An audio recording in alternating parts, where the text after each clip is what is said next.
時間，撥動琴弦訴說着昨天，穿過風沙，穿越千年的思念。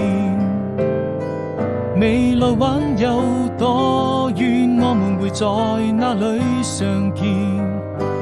一切又回到起點。